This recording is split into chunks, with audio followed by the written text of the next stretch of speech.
If I look outside my family, I don't really have anyone in particular that I can say was a great role model for me when I was in junior high. Some of the teachers were actually quite detrimental to me. I didn't get homework from Kyle. I actually had a teacher tell me once, Dube, you're going nowhere.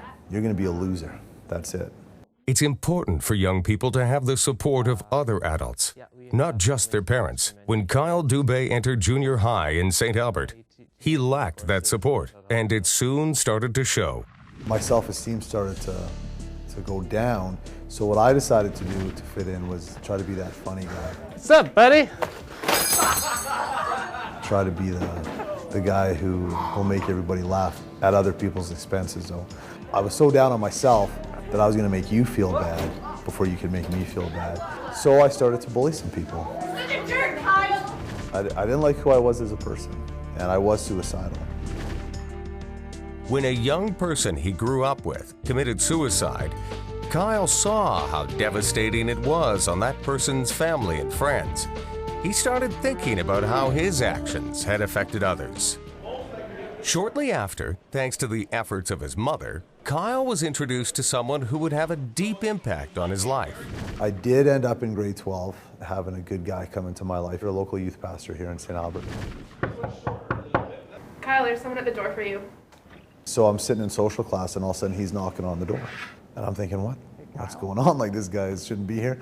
My name's Matt. I'm from the church. Your mom called me. She wanted to know if we could hang out. He's like, you know what? Instead of going out for a pop or whatever, like, oh, well, let's just go to the cafeteria. And I was dying inside because I'm in grade 12. I'm, thinking, I do not want people to know I'm sitting beside some religious pastor guy, right? Looking back, he was probably laughing quite hard at it, knowing that I was squirming. Is it all right if we hang out again sometime, though? Yeah, sure. Okay, sounds good. We clicked, and he really started to just put some assets into my life. Started to encourage me. He accepted me for who I really was, not this guy that I was trying to be all the time. That started to really change my outlook, and that started to change the way that not only the way that I saw myself, probably more importantly the way I saw other people as well. Kyle experienced another life-changing moment when he had a chance encounter with a homeless man. So I ended up actually at a local convenience store, and this fellow was sitting outside, who most of the community knows because he's been around for a long time, and he's just kind of part of the community. Excuse me. Yeah? Can you spare some change? I can't spare any change, but I could buy you some food. Okay.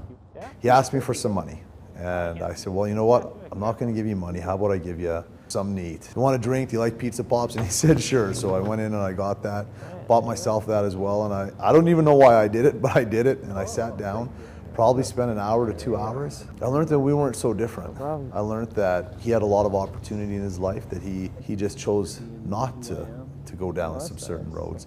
It's been tough sometimes, and you don't know where your next meal coming from. He's a human being. He struggled with self-esteem, but yet he had things in his life that he was passionate about and that he cared about. Well, I gotta get going. I'm supposed to meet my mom. He encouraged me that day. You know, he told me that I can do anything I want if I just put my mind to it. So I'm 18 years old and I have a homeless guy building assets into my life.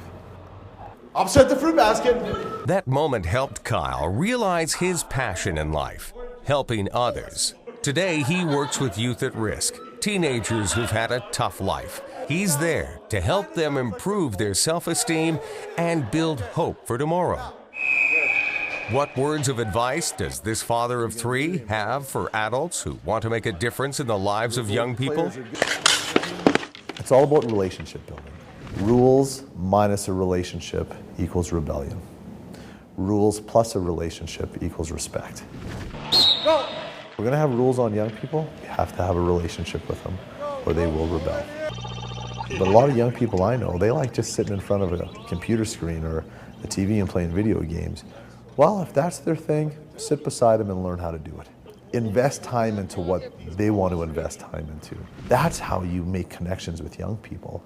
Meet them where they're at.